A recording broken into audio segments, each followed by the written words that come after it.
우리는 비대칭미를 가지고 있다고 말씀을 드렸고, 먼저 살펴볼게. 여기서부터 살펴보겠습니다. 불국사죠. 아마 한국에서 건축물 중에서 대표적인 건물이라고 얘기할 수 있고, 저는 한국인의 정신을 가장 많이 담고 있는 건축물이라고도 제가 말씀드릴 수 있습니다. 우선 여러분들은 이 장면을 보시면서 뭘 느끼겠습니까? 진짜 화려하게 만들었습니다. 근데 이게 뭐죠? 이 건축물이 뭘까요? 이 범영로, 좌경로, 그쵸? 이렇게 돼 있죠. 이게 뭐냐? 이거는 담입니다, 담. 여러분들 한번 생각을 해보십시오. 대웅전을 짓기 위해서 입구에다가 건축물을 졌는데, 담인데, 담을 이렇게 완벽하게 기가 막힌 건축물이 있을까요? 세계적으로? 유례가 없을 겁니다. 담을 이렇게 만든 나라는 진짜 거의 없습니다. 담은 뭐죠? 경계고 이쪽과 저쪽을 나누는 단절된 곳입니다. 이 단절된 곳을 받아들임의 공간으로 만들었습니다. 다 들어오는 공간이잖아요. 여기도 들어가는 공간이고, 이렇게죠. 받아들임의 공간으로 이렇게 받아들여서 기가 막히게 건축수를 미학적으로 완성시켜 놓은 데는 아마 없을 겁니다. 정신의 나라라고 제가 말씀을 드렸는데, 그럼 어떤 정신을 가지고 있느냐 한번 살펴보면 진짜 우리는 놀라운 건축물을 만들어냈습니다. 입구는 이렇게 담을 이렇게 기가 막히게 만들었으면 이거보다 더 중요한 건축물이 뭐죠? 이건 입구에 만들어 놓은 겁니다. 더 중요한 게 뭘까요? 안에 있는 대웅전이 훨씬 중요하죠. 대웅전을 잘 보호하기 위해서, 대웅전을 떠받들기 위해서 담도 필요한 겁니다. 근데 놀랍습니다. 한국의 건축물은 중요하고 핵심적인 거는 도리어 작고 소박하게 만듭니다. 세계 어느 나라에서도 찾아보기 어려운 독특한 면입니다. 한옥도 똑같습니다. 한옥도 행랑채가 있으면 소설대 문이 넓게 있습니다. 높게 있고 안에 들어가면 사랑채가 있는데 그 집에서 제일 화려하고 높게 만들었습니다. 누마루까지 있는 데가 대부분이 사랑채니까. 여기서 안으로 들어가면 안채가 있습니다. 그럼 여기서 중심 건물은, 물리적인 중심 건물은 사랑채입니다. 근데 정신적인 중심 건물은 어디냐? 안채입니다. 우리의 안은 깊은 쪽 안쪽에 있습니다. 이것이 다른 나라하고 너무 다른 겁니다.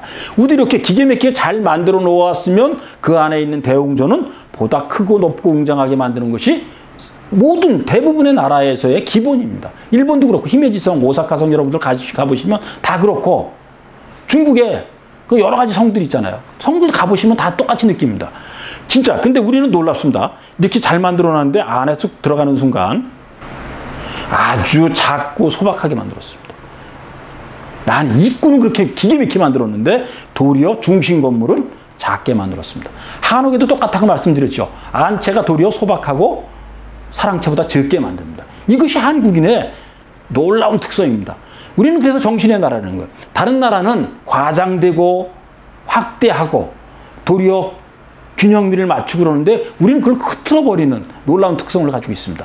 이것이 바로 한국만이 가진 특성의 대표적인 겁니다. 그리고 우리는 모든 우리의 것은, 한국적인 미는 비대칭미로 만들어졌다고 그랬습니다. 한옥도 여러분들이 가보시면 소설대문부터 이렇게 쫙 중심을 나눠보면 좌우가 대칭으로 된 건물은 없습니다. 99%가 비대칭 건물입니다. 그건 제가 한옥 시간에 자세히 말씀드리도록 하는데 여기서도 한번 살펴보도록 하겠습니다.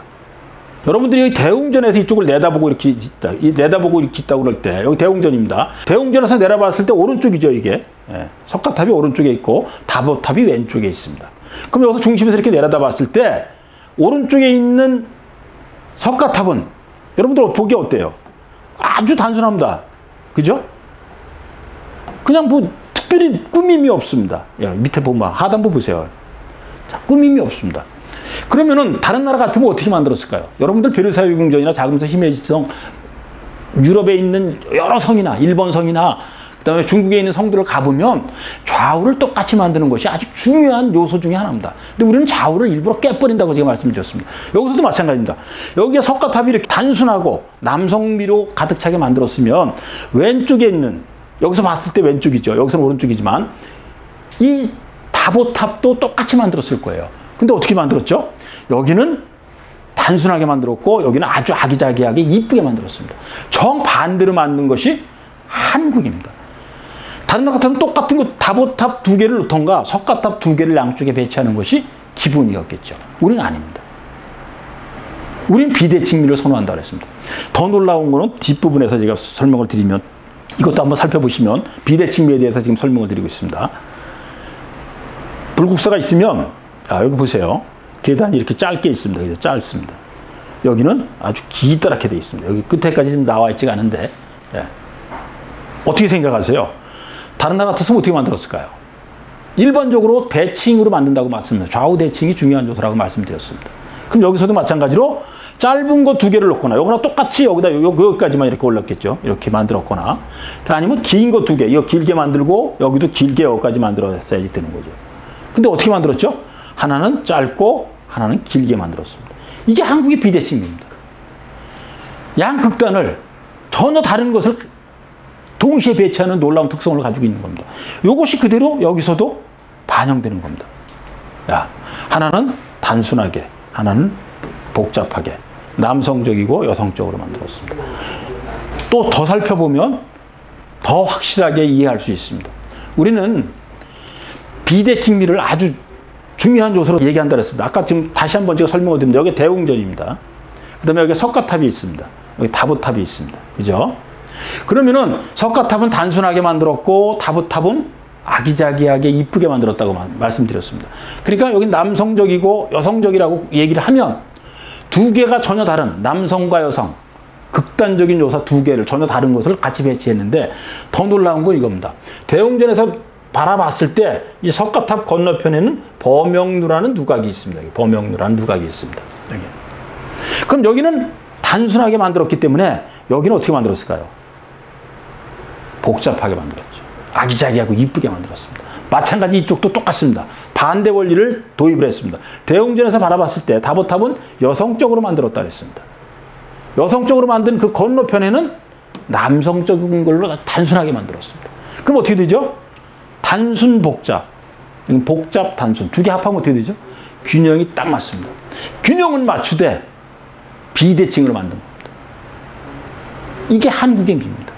다른 어느 나라에서도 찾아보기 어렵고 우리의 정신을 그대로 담은 한옥에도 그대로 이게 들어있습니다. 우리의 중심 원리는 많이 다릅니다. 그리고 이것도 다른 곳에서 찾아보기 어려운 특별한 면이 불국사에 있는데 그것도 그 요소 중에 하나라고 말씀드릴 수 있습니다. 모든 건축물들은 대부분 여러분들이 다른 나라에 가서 보시거나 건축물들을 보면 행축을 기본으로 하고 있습니다. 그래서 돌을 네모나게 만들어서 쌓든가 직사각형으로 이렇게 만들었으면 옆으로 안정적으로 만들어서 이렇게 차곡차곡 쌓는 것이 일반적인 건축술입니다. 근데 불국사에 가면 다릅니다. 여러분들 불국사에 가서 보시면 이렇게 세워져 있습니다. 이것이 옆으로 눕힌 것이 아니라 이렇게 세웠습니다. 그렇죠? 다 세웠습니다. 이렇게 세웠습니다. 그래서 불국사가 시원하게 보이는 거. 그 다음에 이렇게 어떤 느낌이냐면 소박한 아름다움이 아니라 아주 세련된 아름다움을 가진 것이 불국사입니다. 이것이 바로 이런 면에서 그렇게 나타나는 거예요.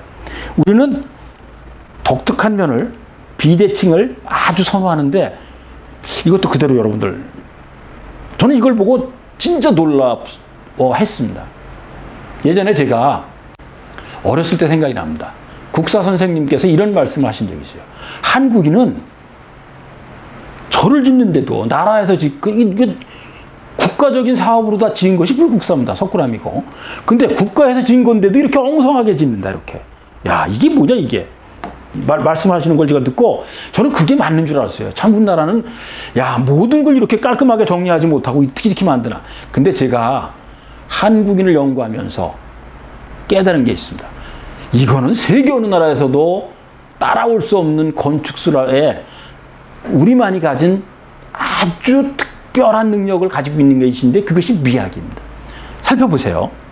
다른 나라 같았으면 파르테논 신전 같은 거 한번 여러분들 머릿속에 그려보시기 바랍니다. 이렇게 잘 다듬어진 장대석으로 차곡차곡 다 쌓여져 있습니다. 밑에부터 위에까지 다 이런 장대석으로. 그죠? 파르테논 신전 생각해 보시면 여러분들 나옵니다. 다른 나라 성 가보면 다 똑같습니다. 잘 다듬어진 걸로. 왜냐하면 인공미를 보여주기 하고 그게 권력의 상징이기도 한 겁니다.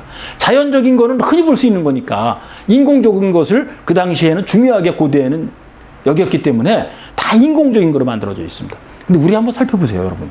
저는 이걸 보고 지금은 저는 아주 가슴 뜨거워집니다. 보세요. 밑에는 크기도 다르고, 크기가 다릅니다.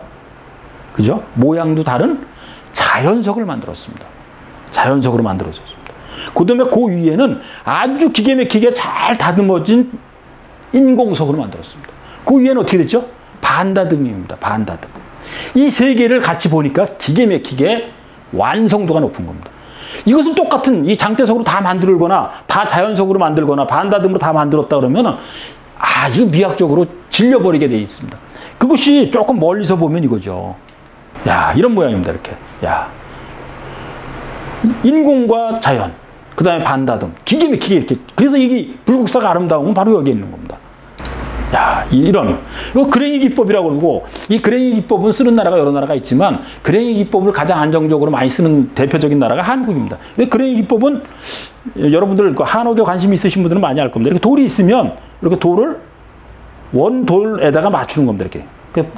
꺾이면 꺾인 대로. 이게 원래는 여러분들이 이렇게 보시기에, 이렇게 많은 틈이 있습니다. 근데 이 틈이 있는 거는 뭐냐면 예전엔 틈이 절대로 없는 겁니다. 완벽하게 여러분들 저기 마야 문명 같은 데 보면은 종이를 집어넣어도 그 종이 틈이 들어가지 않을 정도로 아주 딱 맞춰진 걸 볼 수 있을 겁니다. 이 불국사도 그렇게 지은 겁니다. 자연석을 가지고 그렇게 만드는 겁니다. 이렇게 그레이 기법을 이렇게 해서 여기도 이렇게, 그죠? 여기도 그레이 기법을 이렇게 돼 있죠. 여기도 그레이 기법을 이렇게 자연석하고 딱 맞췄습니다. 근데 불국사는 2번의 지진을 맞았습니다. 기록에 2번 약 7도 정도, 그 다음에 한 번은 7.2 정도 되는 큰 지진을 만나서 이게 다 허물어져 있었던 겁니다. 불국사는 우리가 알고 있는 것처럼 일반적으로 조선시대 때부터 쭉 이어져 내려오던 건축물이 아니냐? 아닙니다. 조선시대 때 승유 억불 정책에 의해서 불국사도 폐쇄되어 있었습니다. 폐쇄되어 있던 것을 우체부가 발견을 해서 신고를 해가지고 그때 비로소 다시 제 모습을 갖추도록 만들었는데 거기에는 많은 약점도 있었습니다. 왜냐하면 일본인들이 이것을 다시 복원하면서 좀 문제점들을 많이 만들어냈습니다. 근데 그 지금에 와서 고치기엔 상당히 어려운 점이 있는데 우리 지금 여기서 말씀드리는 것은 여러분들한테 정신을 말씀드리는 거기 때문에 여기 진짜 다시 한번 살펴보면 아주 크기도 다르고 모양도 다른 자연석을 넣었고 그 다음에 인공석을 넣고 반다듬으로 나와서 이게 기계 막히게 이런 미학을 만들어내는 것은 유래, 세계 유래에서 찾아보기 아주 어려운 독특한 면입니다. 한국의 비대칭미를 제가 이제 보여드리기 위해서 만든 겁니다. 강원도에 있는 한옥집에서 지금 한 겁니다. 야, 여러분 생각해 보세요. 이렇게 자연스러울 수 있을까요? 그 다음에 이 비대칭. 똑같은데 여기는 담입니다. 이 담. 담인데 굴뚝으로 쓰고 여기는 그냥 담으로 쓰는데 높이도 다르고 모양도 다르고. 인공 속의 자연, 자연 속의 인공. 우리는 비정형의 아름다움을 아주 중요하게 여기는 민족 중에 하나입니다. 그것은 다른 나라에서 찾아보기 어려운 대표적인 특징이라고 저는 말씀드릴 수 있습니다. 이것도 보시면 여러분들 이거 보시면 뭘 얘기냐면 중심이 어떻게 됐는가에 대해서 여러분들은 지금 관심을 가져야 됩니다. 여기서 이렇게 보면 이게 좀 부석사입니다. 이게 무량수전이고 이게 안양루죠. 이거 보시면 정중앙에서 봤을 때 이거하고 이거는 그래도 중앙을 맞췄습니다. 여기는 어떻게 됐죠? 하나가 중심축을 완전히 흐트러 놨습니다. 이거. 우리는 건축물들을 보면 중심에서 이렇게 일직선으로 쭉 해가지고 똑같이 맞춘 건축물들이 한옥을 보면 거의 없습니다. 저는 한옥을 우리나라의 한옥 마을 한 30여 군데 다녀봤고 한옥 단독 집으로 얘기하면 뭐 수백 군데를 제가 다녀봤습니다. 다 똑같습니다. 우리는 이렇게 중심을 흐트러 놓는 것이 일반적입니다. 여러분들 적어도 마찬가지입니다. 경복궁은 중심축, 중축선이라고도 얘기하고 중심축이죠. 중심축에서 이렇게 봤을 때 균형을 다 맞췄지만 주나라 기법에 의해서 만들었지만 창덕궁 들어가면 어떻게 돼 있죠? 전혀 중심축하고 관련이 전혀 없을 정도로 들어가서 오른쪽으로 꺾어져서 한참 들어가야지 되게 돼 있습니다. 그것이 우리 한국인의 미학입니다. 그 다음에 창경궁도 마찬가지로 중심축에서 흐트러져 있어요. 덕수궁 같은 건 말할 것도 없고요. 이것도 마찬가지입니다. 묘양산에 있는 절이죠. 전혀 뭐 중심축하고는 전혀 상관이 없이 완전 독립적으로 만들어 놨습니다. 이렇게 생뚱맞은 거죠. 이것도 생뚱맞고 이것도 생뚱맞고 이 건물이 본전 건물인데 이거하고는 아무 관계도 없이 이렇게 만들어 놨습니다. 이것이 우리는 모든 걸 다 흐트러 놔요.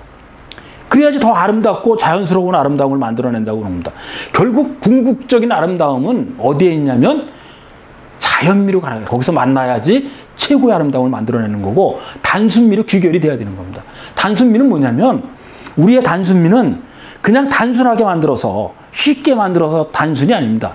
복잡한 걸 다 거치고 인생의 고난을 다 거치고 질곡을 거치고 난 후에 다시 편안해지는 마음처럼 그것이 모든 미학을 다 더듬고 와서 결국은 더 단순하게 만들어내는 것.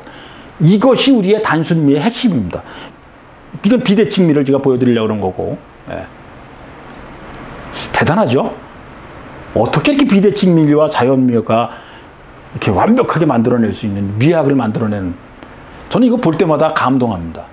여러분들께서는 이것이 완성되지 못한 건축물로 보실지 모르지만 저는 이 비대칭, 자연미, 다른 데서 찾아볼 수 없는 뛰어난 건축술이 있기 때문에 저는 가능하다고 얘기합니다. 그 다음에 이 단순미는 제가 지금 좀 전에 말씀드렸습니다. 모든 걸 다 끌어안고 나서 모든 미학, 모든 아름다움을 다 거치고 나서 결국에 아주 단순하게 전체를 관통하는 미를 만들어내는 것이 단순미입니다. 어떻게 생각하세요? 이 곡선 하나. 아주 단순합니다. 어떤 것도 들이지 않았습니다. 똑같은 원의 반복. 학을 다 집어넣었습니다.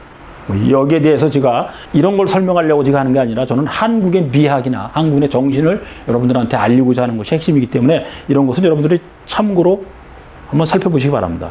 지금 국보 68호로 되어 있고 당시 기와집 20채 가격이라고 이 선생님께서, 전영필 선생님께서 이걸 구입할 때 가격입니다. 야, 이것처럼 단순할 수 있을까요? 저는 이 다랑아리를 처음 봤을 때 경이로움을 느꼈어요. 아니, 세상에 그림 하나 없고 선도 어떤 선도 꾸미지 않은 있는 그대로의 그 달 모양의 그냥 아무것도 없습니다. 야, 순백에 그냥 원 하나. 어쩌지 위에는 뭐 당연히 있어야 되는 거잖아요. 그 다음에 밑에 바지. 이렇게 단순하게 만든 게 다랑아리. 저는 이거 봤을 때 지금도 그래요. 보면 감동이 옵니다. 한국인의 미학은 진정으로 단순하고 진정으로 전체를 그냥 다 끌어안는, 너무 단순한데 끌어안는 통합의 미를 가지고 있습니다. 이거 보면 더 놀랍습니다. 여러분들 이거 경이롭다고 생각하지 않으세요?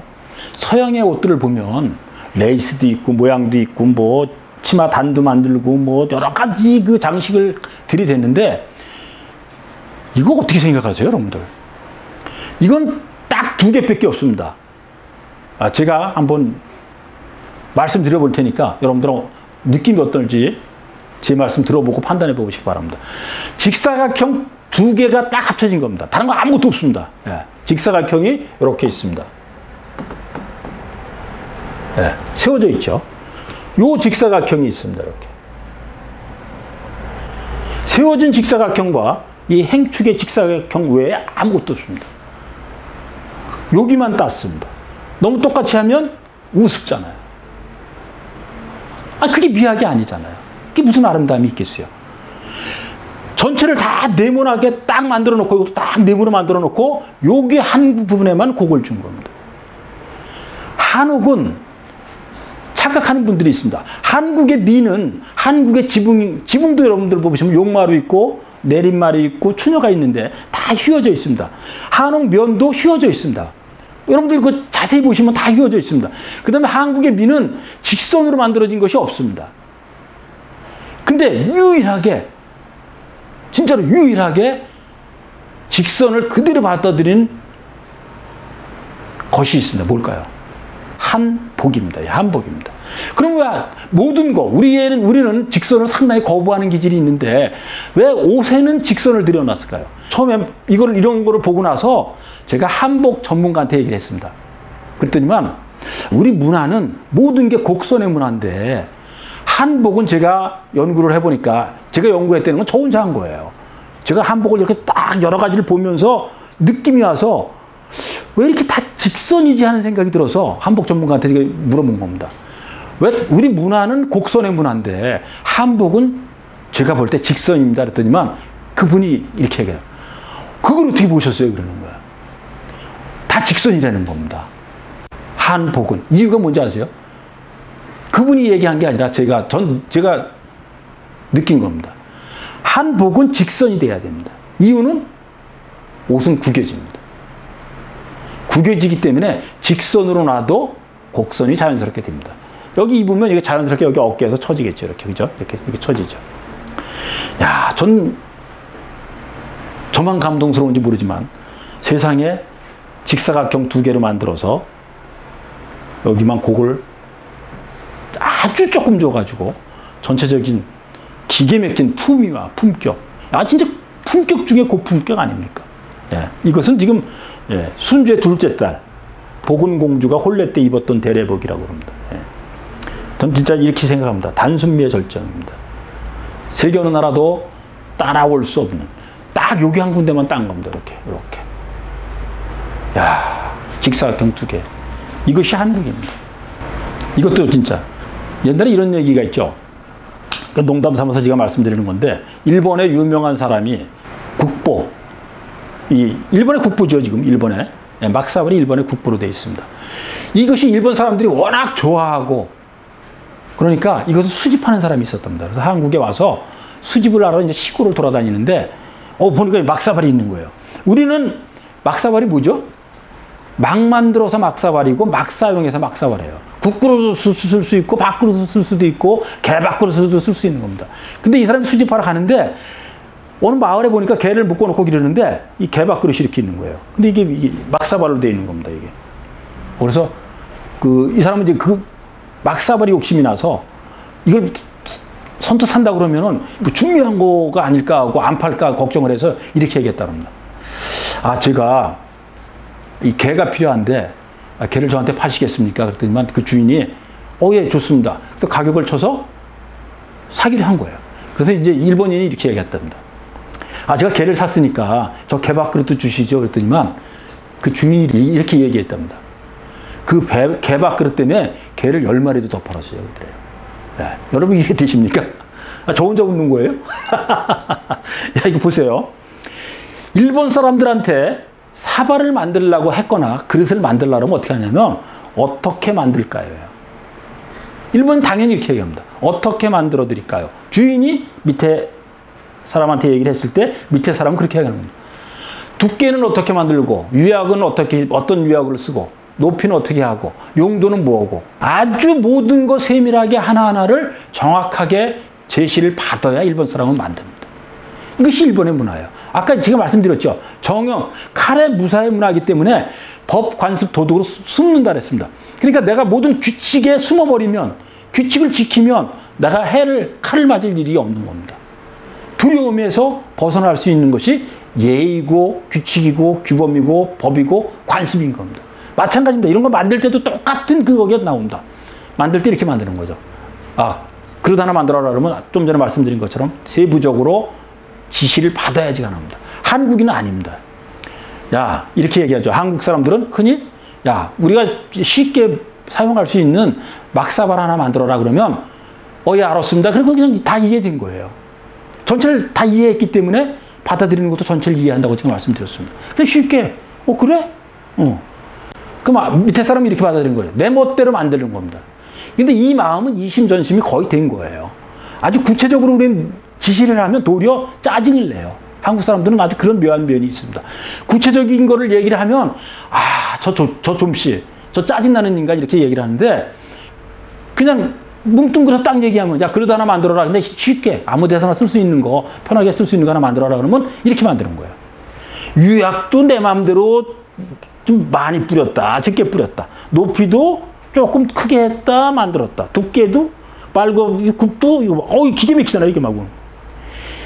일본인들이 도저히 만들어내지 못하는 것이 우리의 막사발입니다. 우리의 막사발은 전체를 서로 다 통할 수 있는 그 퉁의 문화, 대충 철저의 문화가 우리 몸속에 체화되어 있기 때문에 야, 그릇 하나 만들어라 하면 이렇게 딱 만드는 겁니다. 대충 내 마음대로 만든 거예요. 그리고 그걸 다 용납해줘요. 어느 정도 선에서. 근데 일본인들한테 만들려고 그러면 어떻게 하죠? 좀 전에 말씀드렸잖아요. 딱 어떻게 만들어내는 걸 구체적으로 제시를 받고 지시를 다시 한번 받았을 때 만들기 때문에 그들은 그래서 그릇을 만들면 똑같은 두께, 똑같은 균질한 모양의 그릇을 만들어내죠. 그런 건 잘 만들어냅니다. 그리고 개선을 잘해요. 그것을 조금 더 잘 만들고 유약을 어떻게 덧칠하면 더 잘 입혀지고 이런 건 기계 막히게 잘합니다. 근데 우리처럼 투명 문화를 가진 우리처럼 이렇게 대범하게 뭘 만들어내는 것을 못 만들어낸다. 그럼 뭐가 문제가 되느냐? 일본인들은 개선은 잘 할 수 있어요. 창조 능력에서 현저하게 떨어질 수밖에 없습니다. 왜냐하면 모든 걸 정해진 거에서만 해야 되니까. 근데 우리는 어떻게 됐죠? 융통성을 주잖아요. 어디에서 어디까지는 네 마음대로 하라는 게 분명히 있습니다. 그러니까 내 마음대로 만들어내는 그것이 어디죠? 창조 능력이 여기서 나오는 거예요. 한국인의 창조 능력은 근원적으로 선비 문화에서 비롯됐다고 저는 감히 얘기하는데, 선비는 뭐라 그랬죠? 학자라고 얘기했습니다. 선비는 학자입니다. 정치하는 학자지만 정치 쪽을 빼버리는 학자만 남는데, 이 학자는 새로운 문물을 받아들이고 새로운 문물을 만들어내고, 그게 뭐예요? 창조죠.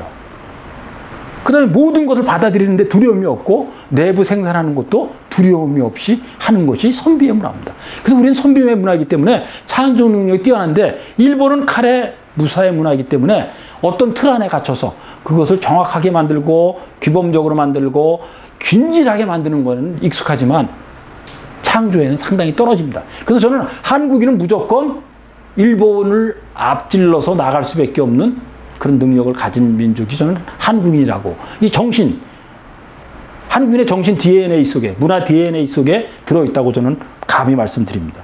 오늘 얘기는 여러분들한테 말씀드렸는데 이 두 개의 책에서 여러분들한테 말씀을 드렸고, 오늘은 저 나름대로 즐겁게 열변을 통해서 말씀드렸는데 여러분들은 어떻게 받아들였는지 모르겠습니다.